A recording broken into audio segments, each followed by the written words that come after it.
பிஸ்மில்லாஹிர்ரஹ்மானிர்ரஹீம். இரவு தூக்கத்தை பற்றி விஞ்ஞானிகள் என்ன சொல்லுகிறாருன்னா,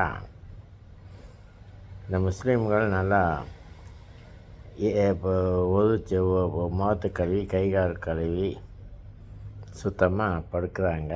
இறைவன் நன்றி செலுத்தி விட்டு படுக்கிறாங்க. ஏன் அப்படி படுக்கிறாங்க அப்படின்னா, அங்கே முகத்தை கழுவினா கிருமியெல்லாம் போயிடும்.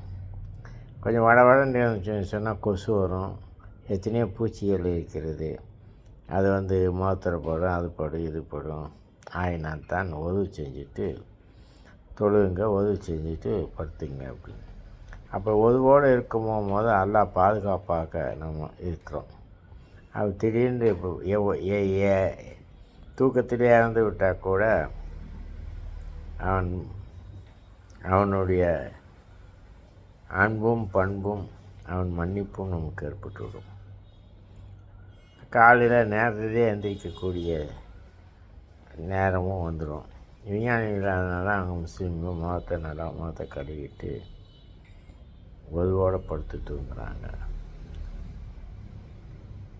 இரவை ஆடையாக்கி கொடுத்திருக்கிறார். அது மட்டுமல்ல,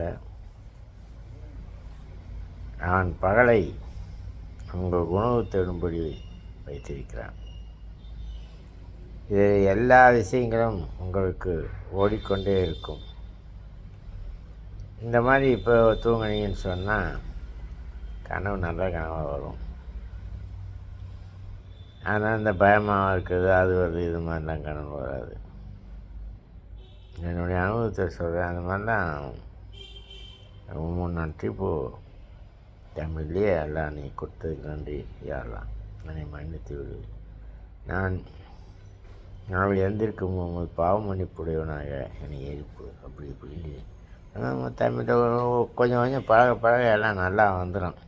அல்ஹம்துலில்லாஹ்.